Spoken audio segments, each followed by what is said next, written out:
Malaquias capítulo 3, versículo de número 6. Porque eu, o Senhor, não mudo. Por isso vós, ó filhos de Jacó, não sois consumidos. Ó Deus, a causa de não sermos consumidos, ó Deus, é a tua imutabilidade, Senhor. É porque o Senhor não muda. Porque o Senhor não muda, nós estamos aqui, Senhor. Porque o Senhor prometeu, deu promessas a nós, ó Pai, ao teu povo, e o Senhor não volta atrás naquilo que prometeu, e é por essa causa que estamos aqui, Senhor.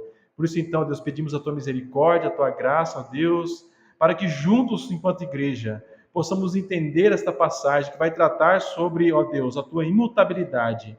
Vem conduzir os nossos corações, as nossas mentes, ó Deus, para que possamos, neste momento, voltar nossa atenção para a tua palavra, Senhor. Usa nossa mente neste momento, ó Pai, nosso cérebro, Senhor, nossas emoções, para que todo o nosso ser possa estar processando essas informações, ó Deus, e que o Teu Espírito possa levar isso, ó Pai, à nossa alma, de maneira que possa produzir transformação de vida em nós. É o que eu oro e agradeço, Pai, em nome de Jesus. Amém.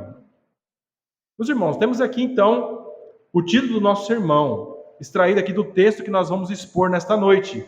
Eu, o Senhor, não mudo.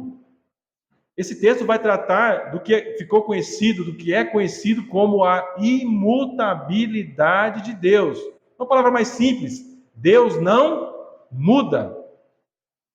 Então, nosso objetivo hoje vai ser explicar isso, por como que Deus não muda, usando essa passagem de Malaquias, capítulo 3, versículo 6, destacando sua aplicação na salvação por meio de Cristo.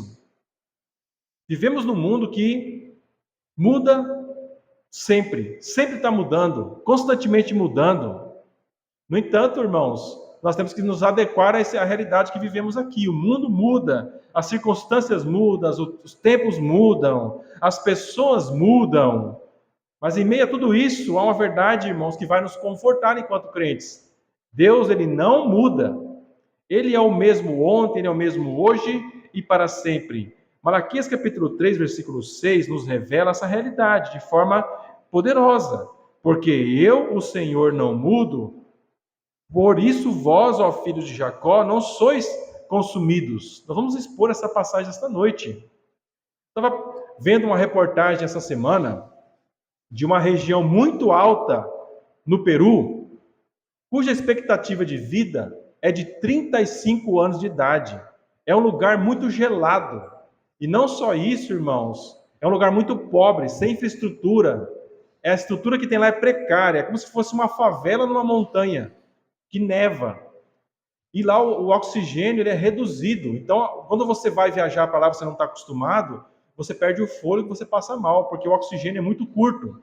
As pessoas acabam passando mal. E quem mora lá vive muito pouco. A pergunta que eu estava fazendo quando eu lia a reportagem, mas por que as pessoas moram nesse lugar? Por que não vão para um lugar mais fácil? Por uma questão muito simples. Lá tem ouro. Então as pessoas que estão lá vão atrás do garimpo, buscando ouro naquele lugar, porque ainda tem muito ouro. Muitos garimpeiros, quem nunca ouviu falar, os irmãos mais antigos da Serra Pelada, né? É uma região aqui do lado do norte, que simplesmente limparam tudo lá, cavucaram o máximo que puderam para achar ouro, e realmente tinha muito ouro lá. Aí você imagina, irmãos, você ir para um lugar desse, difícil, para ter uma expectativa de vida de 35 anos, e você vai lá com a esperança de achar ouro, e você vai passar a tua vida lá inteira e não vai achar nenhum farelinho de ouro. O que vai acontecer com você? Como você vai se sentir? Decepcionado, certo? No entanto, irmãos, nós estamos aqui buscando conhecer e cavando para conhecer mais um tesouro, tesouros maravilhosos que estão em Deus, que estão em Cristo. E o que nós temos de diferente, irmãos? Nós temos a segurança de que nós vamos cavar, que nós vamos buscar este tesouro, que essa busca não vai ser fácil, assim como o garimpeiro não tem uma vida fácil, nós, enquanto crentes, buscando esses tesouros, nós também não vamos ter uma vida fácil. Mas qual a diferença? Nós sabemos, irmãos, que vamos encontrar esse tesouro, porque é um tesouro que não muda, que não acaba, que não enferruja, que não vai entrar em escassez. Ele é sempre o mesmo. E é por isso, irmãos, que o cristão, então, ele vai olhar para esse atributo com muita atenção, esse atributo de Deus, a imutabilidade de Deus. Vamos entender aqui, irmãos, agora mais voltando para a nossa passagem, por que o profeta traz essa lembrança para o povo de Deus? Malaquias era um profeta que profetizou em um período em que o povo de Israel estava saindo do exílio. O que é o exílio? Imagina que você mora aqui no Brasil e vem o Paraguai aqui, domina o Brasil e pega todo mundo que está aqui, a maioria das pessoas, e leva lá para o Paraguai. Você vai sair da tua terra e você vai virar um escravo lá no Paraguai. O povo de Israel ficou no exílio muitos anos, numa terra estrangeira. E de repente Deus preparou para que eles pudessem voltar para o seu povo, depois de 100 anos. Apesar de terem reconstruído o templo, os israelitas, eles estavam vivendo, irmãos, de maneira apática. O que é isso, irmãos? Com preguiça, de maneira sonolenta. Eles estavam se adorando a Deus, ou se voltando para Deus, se arrastando. Quem já viu uma pessoa que faz o serviço, mas faz se arrastando com preguiça? Assim estava o povo de Israel, se arrastando, quase dormindo, de tanta falta de interesse em Deus. E aí, irmãos, quando a gente traz isso para Deus, como é que nós podemos identificar que uma pessoa está assim como o povo de Israel, com apatia? Ela está com anemia espiritual. Ela começa a questionar a Deus. Eu não concordo com isso, eu não aceito isso. Às vezes a pessoa não vai ficar falando isso, mas ela vai agir de uma maneira onde você percebe que aquela pessoa, que aquele crente está questionando a Deus. Eu não aceito isso, eu não gosto disso, eu não concordo com isso. E a resposta que a pessoa tem é de raiva, é de amargura, ela se afasta de Deus. Começa a se afastar de Deus. Por quê, irmãos? Está questionando a Deus. Malaquias 1, 2 vai dizer assim, irmão, se você voltar um pouquinho, olha só o que o versículo diz. Eu vos tenho amado, diz o Senhor, mas vós dizeis, em que nos tem amado? Não era Esaú, irmão de Jacó? Disse o Senhor, todavia amei a Jacó e odiei a Esaú, e fiz dos seus montes uma desolação, e dei a sua herança aos chacais do deserto. O povo de Israel estava questionando a Deus. Como é que, Senhor, o Senhor não ama a gente? O Senhor não demonstra amor? O Senhor não está amando a gente? Esse é um problema, irmãos. O que acontece com o teu filho quando você vai corrigir ele e você corrige uma, você corrige 2, 3, 4, 5, 6, 7, 8, 9, 10, 11 vezes? A tendência, irmãos, de uma correção que não tem efeito é que aquela criança se endureça para a correção. Antigamente os pais batiam mais nos filhos, né? Mas chegava um ponto antigamente que o pai estava batendo no filho com um fio, mas não resolvia mais. Ele não ligava para aquela dor que ele sentia, já não trazia efeito. O povo de Israel estava assim, irmãos. Ele estava questionando algo muito importante e fundamental sobre Deus. O amor de Deus. Senhor, onde está a prova do teu amor? Eu não estou vendo o Senhor me amar. Eu não vejo sinais do teu amor. Então você vê o profeta aqui trazendo isso à memória deles. Eu não amo vocês pelo que vocês fizeram, mas por causa da minha promessa que eu fiz a vocês e porque eu não mudo as promessas. Eu aborrecia a Esaú e amei a Jacó. Eu amei vocês, Israel. E eu tenho cuidado de vocês, apesar de vocês estarem andando em rebeldia e questionando o meu amor por você. Não só isso, irmãos, eles estavam desprezando o culto a Deus. Malaquias 1, você vai ver no capítulo 1, versículos 7 a 8. Olha só como que o profeta denuncia a maneira como eles estavam desprezando o culto a Deus. Ofereceis sobre o meu altar pão imundo e dizeis, em que temos profanado? Nisto que dizeis, a mesa do Senhor é desprezível.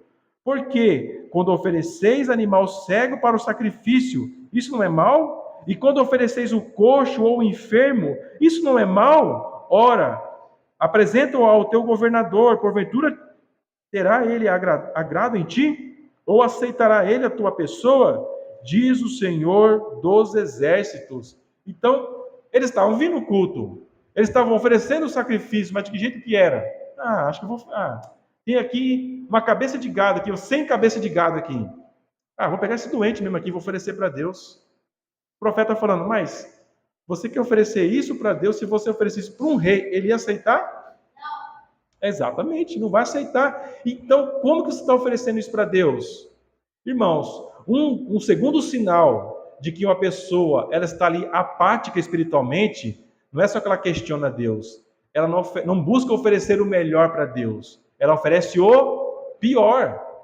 Vamos trazer aqui um contexto que Jesus apresenta da viúva lá, pobre. O homem rico chegou e colocou um monte de moeda para se achar, né? Na hora do templo lá, ofereceu as suas ofertas. A viuvinha pobre deu a única coisa que ela tinha, uma única moeda. As pessoas iam zombar dela. Talvez ela nem tinha a obrigação de oferecer aquilo porque ela não tinha. No entanto, ela fez questão, irmão, de oferecer o melhor que ela tinha. Isso revela em tudo em nossas vidas, irmãos. Nós temos que oferecer o melhor da nossa vida para Deus, não o pior. O melhor do teu tempo, o melhor das tuas escolhas. Quais são as tuas escolhas? Como você tem feito as tuas escolhas? Baseados na tua vontade ou na vontade de Deus? Os teus sonhos que você tem. Existe Deus nos teus sonhos? Deus tem participação nos teus sonhos? Você deve refletir sobre isso, meus irmãos. Por quê, irmãos? Porque você pode ser um cristão e você talvez esteja com anemia espiritual, apático, questionando o amor de Deus e oferecendo não o melhor, mas o pior de você a Deus. Como está seu casamento? Como está o seu altar? Como está o seu leito conjugal com a sua esposa, com o seu esposo? O que você oferece para o seu esposo, para a sua esposa? O solteiro, o que está oferecendo para Deus na sua solteirice? Se dedicando ao Senhor, guardando a si mesmo da prostituição, do adultério e outras práticas que temos por aí. Se é uma criança, como você está oferecendo a tua vida como um filho? Como você está servindo seu pai e sua mãe? Ou se você é um filho e tem seu pai idoso, como você está servindo ali os seus pais? Lembre, nós já dizemos isso aqui, já falamos disso. Adorar a Deus é o que, irmãos? Serviço. Servir as pessoas, servir a Deus, servir a causa do Evangelho. Qual a última vez que você falou de Jesus para uma pessoa? Qual a última vez que você orou por alguém que você sabe? Nas tuas orações, não só você se lembra das suas necessidades, mas apresenta a necessidade de outras pessoas. Tudo isso é adoração a Deus. E quando a gente olha para essas coisas, nós estamos vendo que o culto que estamos oferecendo a Deus. Então, irmãos, não vamos questionar o amor de Deus. Também não podemos desprezar o culto que devemos oferecer a Ele. Outra coisa que estavam fazendo, irmãos, estavam sendo desobedientes. Malaquias 2:11. Os irmãos podem acompanhar a leitura comigo. Judá tem sido desleal e abominação se cometeu em Israel e em Jerusalém, porque Judá profanou o santuário do Senhor, o qual ele ama, e se casou com a filha de Deus estranho. A adoração a Deus, ela é exclusiva. Deus não aceita rivais. Os irmãos têm compreensão disso? Deus não aceita rivais. O que o povo de Israel estava fazendo? Adorando a Deus lá no dia do Senhor, mas durante a semana estavam também adorando os ídolos, seres, objetos, coisas, em clara desobediência aos mandamentos de Deus, irmãos. Pecar é errado, irmãos? É errado. Mas maior pecado ainda é pecar e não se importar, não se arrepender. Então, irmãos, nós vamos falar um pouquinho mais sobre arrependimento. Todo mundo peca, todo mundo tem altos e baixos na vida cristã. Mas como que Deus vai conduzir a nossa vida, irmão? Se você é um crente, um dos sinais de você é um cristão de verdade é que Deus vai te disciplinar se a tua vida está errada. Se o teu casamento tem uma gambiarra e você não vai lá e não se organiza para você estar convivendo com uma pessoa de maneira bíblica, a tua vida está errada. Você precisa se confessar, precisa acertar a tua vida com Deus. Não tem intimidade com a esposa, com o esposo, está errado. Se está casado, tem que ter uma vida santa, dentro de casa, na igreja, temos que nos reunir conforme as oportunidades para servir ao Senhor. Por exemplo, irmãos, nós somos uma igreja pequena, nós temos muita necessidade de trabalho. Eu tenho orado aqui para Deus levantar diáconos, há necessidade de homens que estejam ajudando. Chega um bêbado aqui na hora do culto, chega alguém aqui, tem que ter alguém para cuidar, olhar. As crianças começam a sair do controle. Eu não posso parar aqui o culto para ir pegar uma criança e colocar sentada. Tem que ter irmãos. Então eu tenho orado por isso. Com qual objetivo, irmãos? para que Deus nos levante. Eu tenho orado para isso e eu oro para que os irmãos estejam orando para responder a esse chamado. O que estou oferecendo ao Senhor? Eu estou obedecendo aos mandamentos como homem? O homem tem vários propósitos. O homem, vamos colocar aqui 4 coisas básicas sobre o homem, irmãos. Uma delas, ele tem que ser um sacerdote da sua casa. Você está conduzindo a adoração na sua casa? Criançada, esposa, agora é a hora do culto no lar, culto doméstico. Vamos orar, vamos dobrar o joelho. Surge uma necessidade, vamos orar. Vamos estudar a palavra, vamos examinar as escrituras. Surge uma disputa entre os irmãos. O pai está ali para resolver. Além de ser sacerdote, ele tem que ser um profeta. Como isso? Não só intercede, como ele ministra a palavra aos seus filhos. Além de profeta, ele tem que prover para a sua família. Ele tem que cuidar da sua família, cuidar da inocência das crianças. Se você deixa teu filho com o celular lá jogando 24 horas, você não está cumprindo teu papel.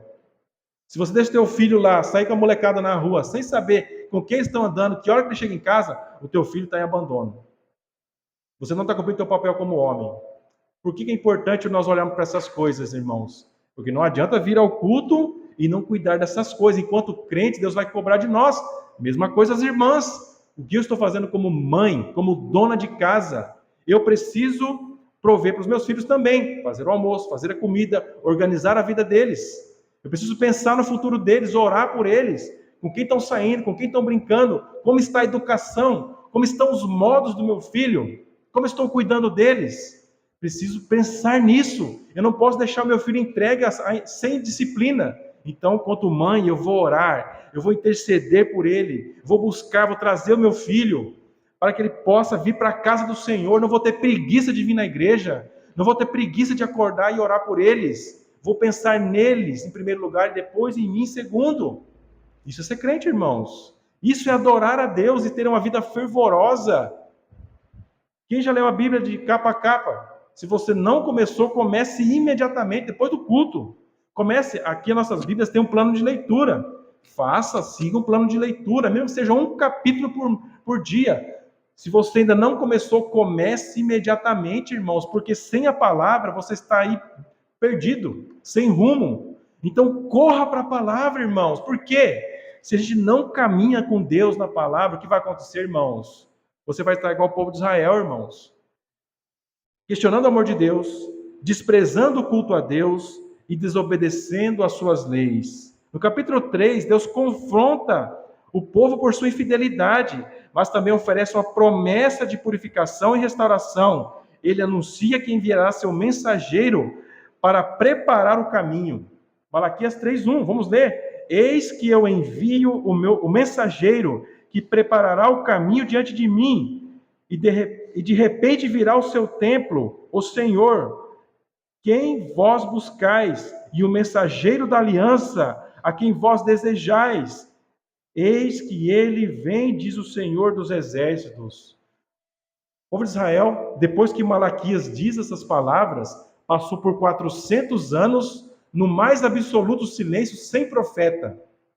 Até que Deus manda alguém, com base nessa profecia aqui, os irmãos saberiam dizer quem que é? Esse profeta que veio 400 anos depois, que Malaquias faz essa profecia? João Batista. E João Batista vem preparar o caminho de quem? Dele mesmo? De Jesus Cristo. Por quê, irmãos? Porque Jesus Cristo, irmãos, é a resposta que nós necessitamos. Jesus Cristo é a esperança que nós temos, irmãos, de que o nosso culto a Deus vai ser oferecido a Ele pelo sacrifício perfeito que Ele fez em nosso lugar. Nós acabamos de falar aqui, o nosso culto precisa ser restaurado a Deus.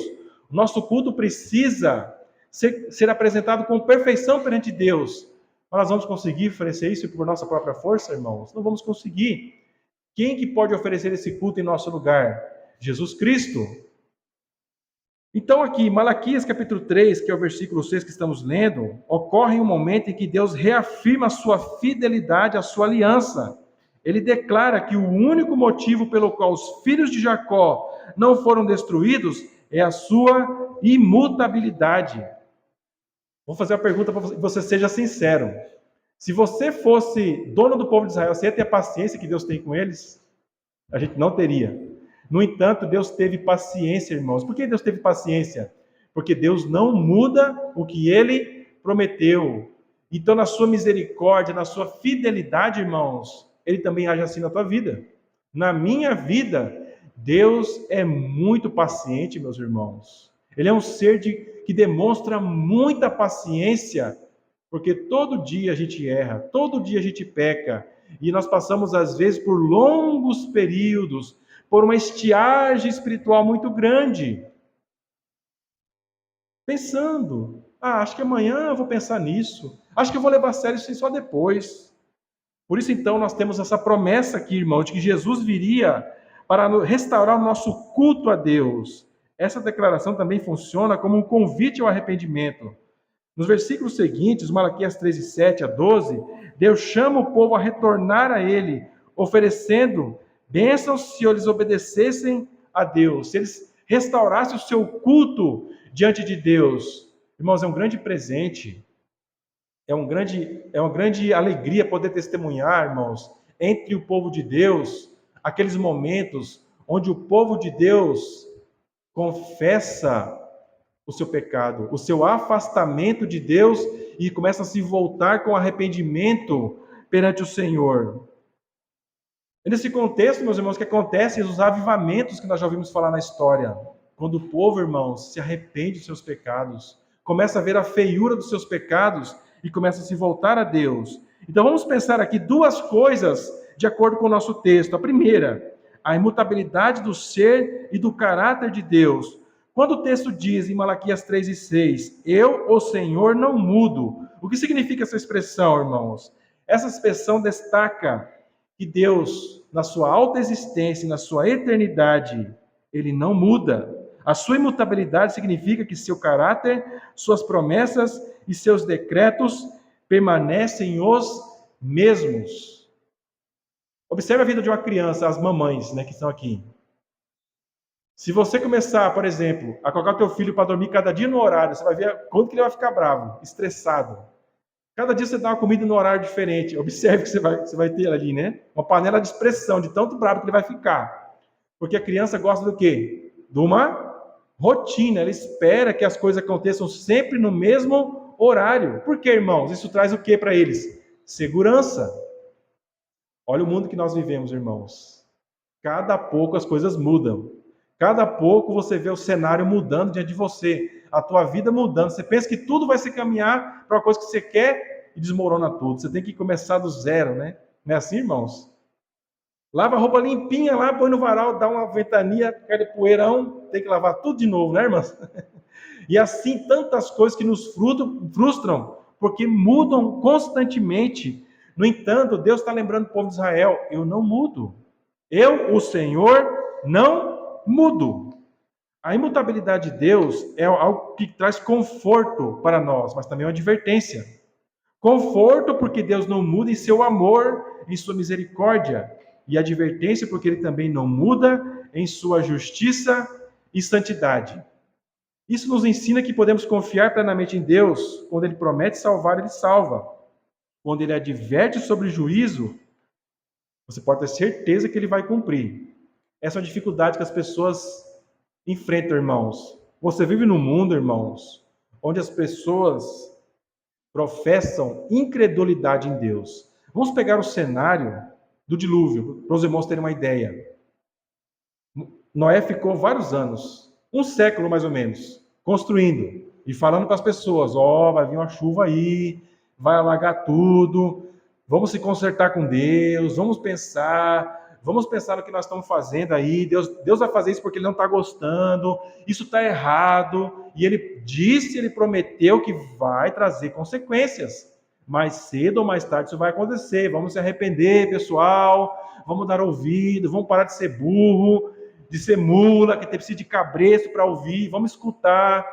O povo comia, bebia, casava, dava-se casamento, vendia, comprava, não estavam nem aí. E Noé lá, com a talhadeira, com serrote, pegando madeira na floresta e construindo a arca. De repente pegou piche, pintou tudo de piche. De repente, meu amigo, a hora que os animais entraram na arca, vocês sabem a história, e Deus fecha a porta, aí toda a multidão veio para buscar abrigo. Deu tempo? Pegou de surpresa. Pegou de surpresa mesmo, irmãos? Foram avisados.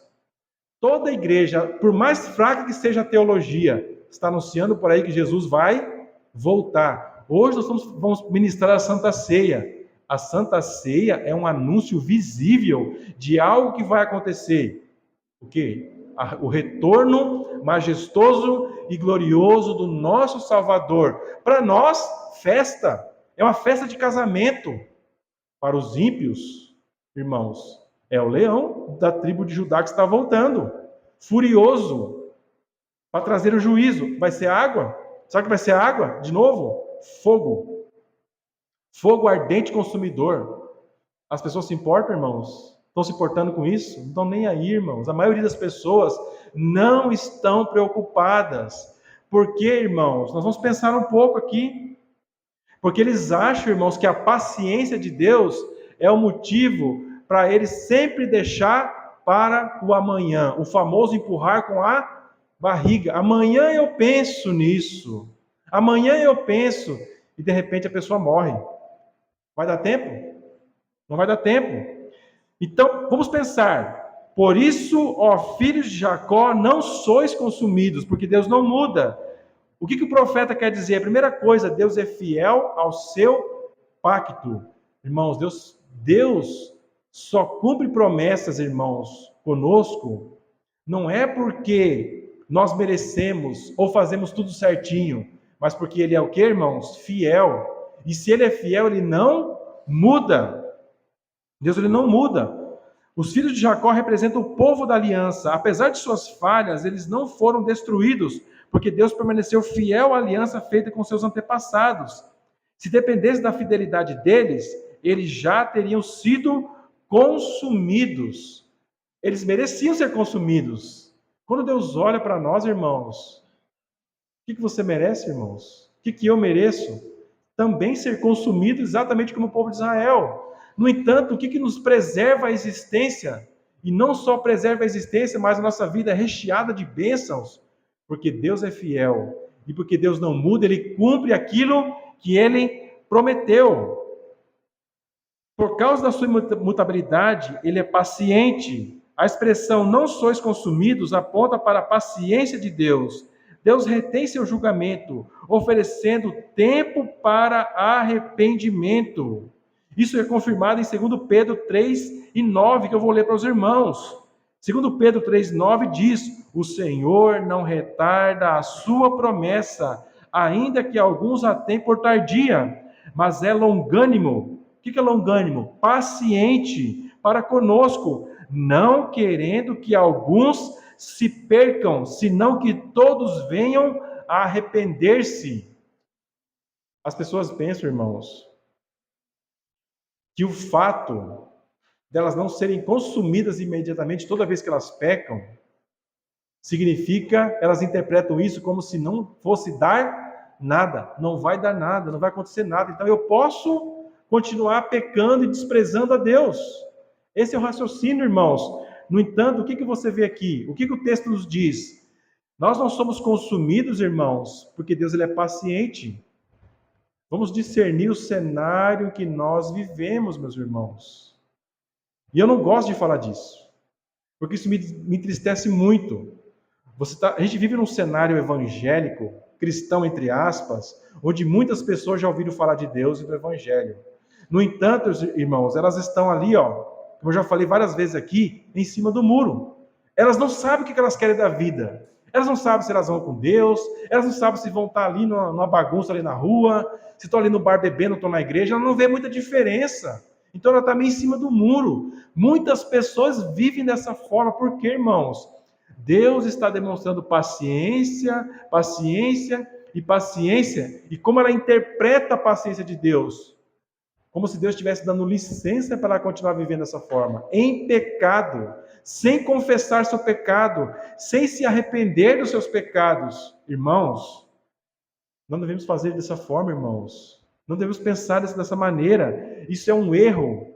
Você está confiando nos teus instintos e está recusando os alertas da palavra. Se você for pensar, vamos pensar na paciência.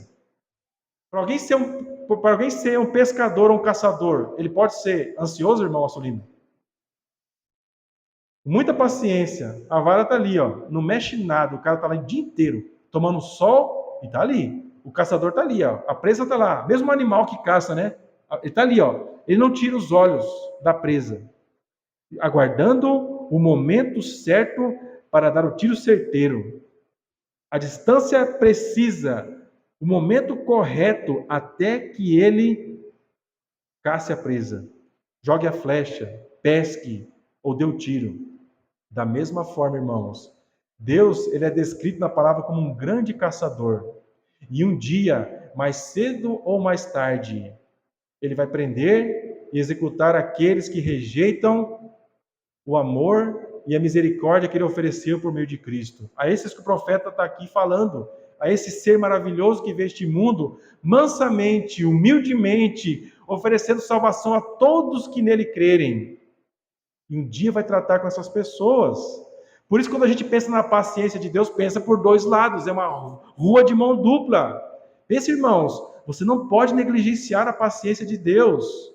Você não pode achar que isso é licença para pecar. Porque Deus é como caçador, no momento certo, vai vir a caça, ele vai caçar você. No entanto, como devemos responder então à paciência de Deus? Com arrependimento. Quando devemos arrepender? Agora. Mas, irmão, não estou sentindo nada para me arrepender. Arrependimento não é obrigatório você sentir nada. Você tem que mudar a tua mentalidade. Você tem que parar de pensar da maneira como você está pensando. Isso é arrependimento, irmãos. Olhar para a tua realidade e falar, eu não vou viver mais desse jeito. Ponto final para a minha vida, da maneira como eu vivo com relação a Deus. Já era, eu não vou mais viver dessa forma. Assim devemos responder à paciência de Deus. A paciência de Deus nos chama ao arrependimento. Sua imutabilidade nos garante que Ele cumprirá suas promessas de salvação para aqueles que se voltam para Ele com arrependimento e fé. Irmãos, como que Deus lida com a gente? Para você que já confessou seus pecados, para você que já crê que Jesus te salvou dos seus pecados, eu já disse no começo do culto que você vai ter que ter uma vida de oração. Sabe o que Deus vai fazer antes de responder suas orações, irmãos? Ele vai fazer você orar por essas coisas, irmãos, às vezes anos e anos. E quando Ele responde, irmãos, é imediatamente, de uma hora para outra, para que você nem em 1% você possa pensar que foi o acaso, para você ter clareza que foi uma resposta do Senhor para a tua vida. Você está orando ali pelo teu filho, anos e anos e décadas, por teu filho que não demonstra arrependimento. E de repente, depois de 30 anos, aquele ser de coração duro se arrepende. Porque, irmãos, é a maneira como Deus nos treina a exercitar também o quê? A nossa paciência ao lidar com Deus. Como Deus lida com você? Com paciência. Você não deve desprezar a paciência dele e achar que é licença para pecar. Mas como você, enquanto crente, lida com Deus? Com paciência. Irmão, se a gente não aprender a exercitar a paciência, a única coisa que vai sobrar para você é ter uma vida ansiosa. E o que leva, irmãos, quando a gente fica ansioso? Cabeçada. O André é especialista em dar cabeçada, porque o André é ansioso. Então, isso faz o quê? Dor e sofrimento. Como Deus te ama, como Deus ele cuida de você com muito amor, o que Ele quer que você faça, irmãos? Que você aprenda a ter paciência. E a tua paciência com Deus vai envolver, sabe o quê? Fé, oração. Oração porque você tem fé em Deus, eu confio em Deus. As coisas estão virando do avesso na minha vida, mas eu vou confiar em Deus, vou dobrar o meu joelho e vou me firmar cada vez mais no Senhor, porque eu sei que o meu Redentor vive e está comigo todos os dias. Agora, irmãos, que nós já apresentamos aqui o fundamento da imutabilidade de Deus, vamos pensar em como que a imutabilidade de Deus aponta para Cristo e para a salvação que Ele oferece. A imutabilidade de Deus culmina na pessoa de Jesus Cristo. Hebreus 13, versículo 8, peço que você procure aí na sua Bíblia, porque nós estamos aqui unindo o Antigo e o Novo Testamento para demonstrar como que o Novo Testamento é o cumprimento do Antigo. Hebreus 13, 8 vai dizer: Jesus Cristo é o mesmo ontem, hoje e para sempre. Sabe o que significa isso, irmãos? Para você que é um estudioso dos atributos de Deus, que Jesus é Deus. Por quê, irmãos? Porque Jesus também é o quê? Imutável. O tempo tem algum efeito sobre a existência dele? Ele é o mesmo ontem, hoje, para sempre. O que significa? Assim como Deus é imutável em seu ser, Cristo também é imutável em seu ser, em sua obra e em seu caráter. Jesus é a garantia de que as promessas de Deus são cumpridas. Ele é o mediador da nova aliança estabelecida em sua morte e ressurreição. Essa aliança é eterna porque Deus não muda. Quero compartilhar com os irmãos aqui algo que eu testemunhei muito triste. Eu estava de serviço no exército, no quartel, um dia de domingo. Lá por volta das 8 horas da noite, estava um dia frio, uma neblina ali naquele pátio na frente do quartel, e de repente me passa uma mulher com um véu imenso, branco, correndo ali por aquela praça que tem ali na frente do quartel. Achei que era um fantasma, quase que eu saí correndo, né? Imagina, se põe no meu lugar, se você não ia querer sair correndo. Uma neblina e uma mulher com um vestidão branco correndo. Depois a gente foi saber o que aconteceu com ela. O noivo abandonou ela no altar. Dá para imaginar a tristeza? Num pesadelo que possa ser para uma mulher, você está lá esperando o noivo, o dia do teu casamento, o dia mais especial da tua vida, e o cara volta atrás. O noivo volta atrás. Irmãos, o teu noivo, ele não vai te abandonar no altar. Os homens fazem isso. Pessoas fazem isso. As circunstâncias vão fazer isso com você. Pessoas que você ama aqui na terra podem fazer isso com você. Mas aquele que está no céu, que veio a esta terra, morrer no teu lugar, para botar um anel no teu dedo, fazer um pacto eterno com você, ele não volta atrás e não vai te abandonar no altar. Por quê? Porque ele é imutável. Ele não muda, ele não volta atrás. Ele se comprometeu com você com um pacto de sangue. E esse sangue ele já derramou. E o sangue que ele derramou é o sinal, irmãos, de que ele cumpre as promessas com você. Ele não vai te abandonar. Ele ofereceu o que ele tinha de melhor para te dar clara convicção de que ele não volta atrás. Então, irmãos, nós devemos olhar para Cristo, irmão, não duvidando, não achando que ele é um homem que volta atrás, como muitos que tem por aí, que são tratantes, que te falam uma coisa e não cumprem. Deus, ele não volta atrás. Devemos pensar em Deus, irmãos. Enquanto nós estamos aqui nesse mundo, imagine que você está num barquinho à noite, numa tempestade, perto de uma encosta cheia de pedra, não tem onde você se agarrar, a menos que tenha um farol ali próximo. O farol vai estar ali imóvel, enquanto o mar está agitado, e você está próximo ali de se destruir ali naquelas rochas, você vai seguir o farol e você vai poder passar pelas tempestades da vida. Assim é Jesus, irmãos. Ele não muda de lugar. Ele está firme ali, ó. Ele é imutável. A nossa confiança, irmãos, não é baseada em certezas, mas em certezas.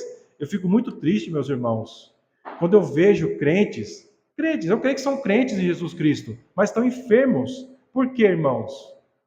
Porque eu vejo crentes por aí alimentando mais dúvidas do que certeza em relação a Deus, em relação à vontade de Deus, em relação aos propósitos de Deus.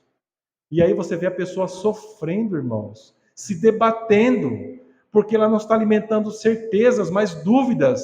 E qualquer um de nós, irmãos, em alguns momentos da nossa vida, vamos acabar caindo nessas coisas. Devemos nos arrepender disso e olhar, irmãos, para o nosso Salvador. Ele não muda. Isso vai proporcionar algo um item muito maravilhoso para você enquanto crente, irmãos. Não é essencial para a salvação, mas é essencial para a tua saúde espiritual. A nossa salvação é baseada no quê?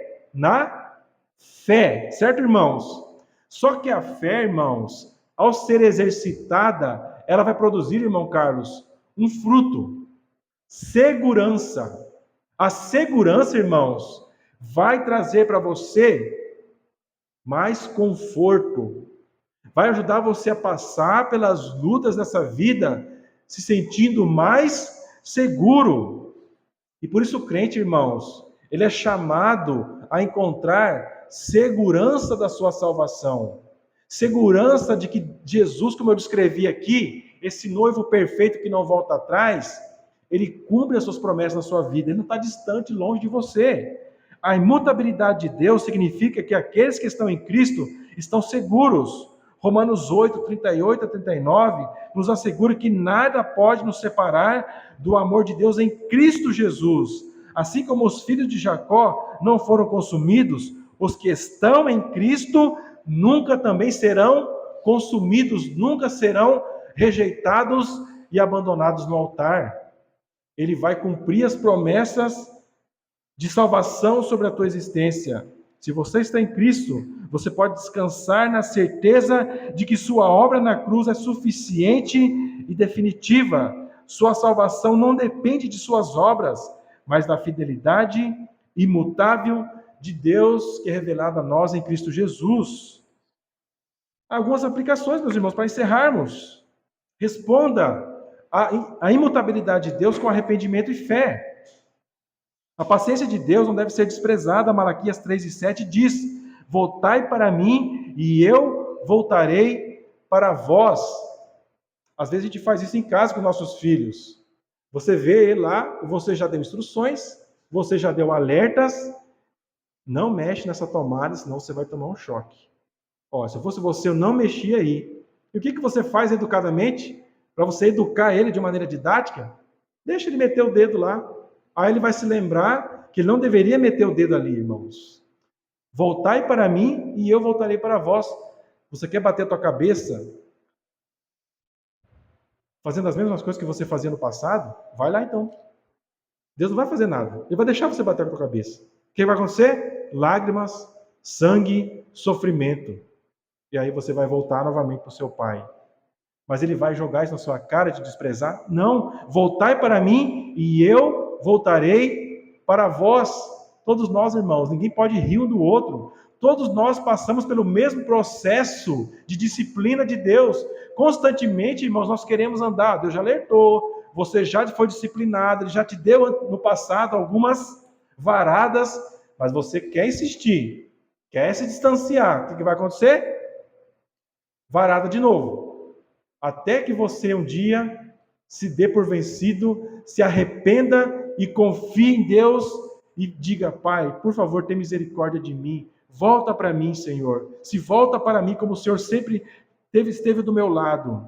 Assim como Deus foi fiel ao seu povo, Ele continua fiel hoje. Mas Ele chama a todos ao arrependimento e à fé por meio de Jesus Cristo.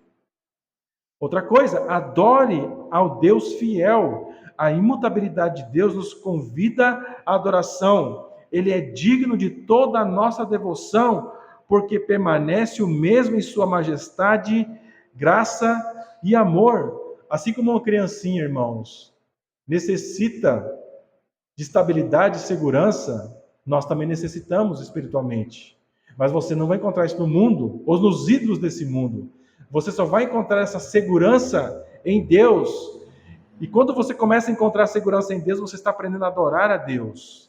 Malaquias 3:6 nos ensina que Deus é imutável em seu caráter e em suas promessas. Essa verdade é um fundamento seguro para a nossa fé, especialmente quando culmina na pessoa e obra de Cristo, que é o mesmo ontem, hoje e para sempre. Hoje Deus está te chamando.